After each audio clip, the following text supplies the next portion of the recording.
Hello, this is Mark with Custom Desktop Solutions, home of the Desktop Dispatcher and the iDispatcher app for the iPhone and iPad.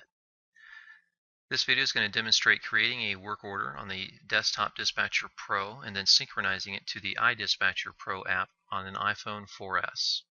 We'll start by creating a work order, entering in the job, phone, and billing phone numbers to populate the contact information at the top.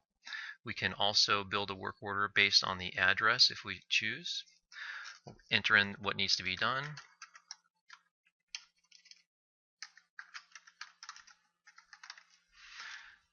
Give it a date for the appointment and a time. Assign it to a technician.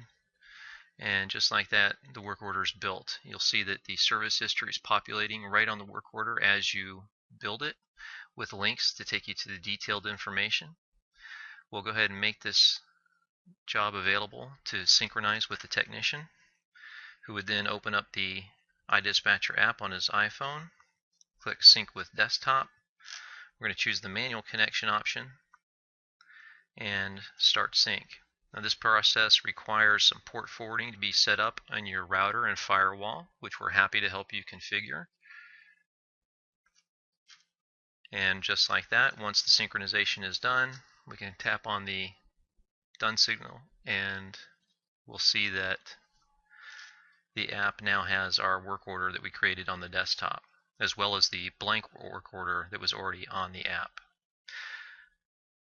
Now, once the work order is on the app, the technician then has access to all the information within, including accessing the phone number and dialing it directly from the app. No more having to write the phone number down while you're driving.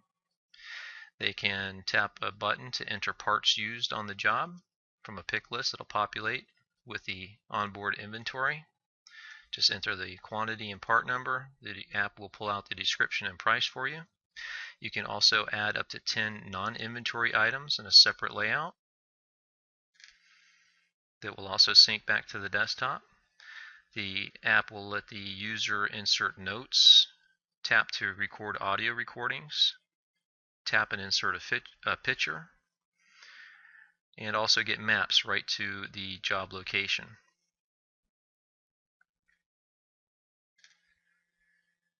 Get back into the app.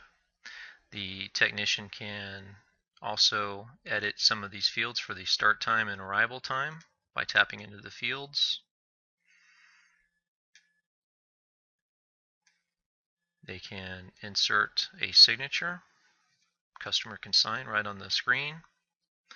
You'll note that the warnings populated from the desktop version. We have a lot of information that pre-populates the work order for you as you build the work order based on the customer's profile in the customer list. We've entered their tax rate, their labor rate, warnings about their location, and so on. All of that syncs right onto the app. And then once the technician is done, they can change the status of the work order from open to complete, and then go back to the bottom and sync it back to the desktop.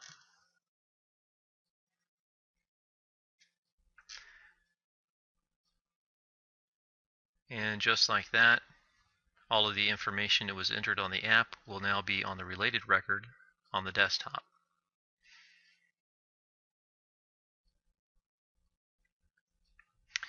And here we are with the part that we entered in the app on the field. And the signature is available on a separate layout because we don't have too much room on the screen right there. And the done button again. And just to go over some of the other layouts available on the iPhone, you have not just the iPhone work orders, you have the map layout, information on the customer list. You have the complete customer list synchronizes, where you can view detailed information about that customer with their equipment that they have on site, notes about that location. You can go back.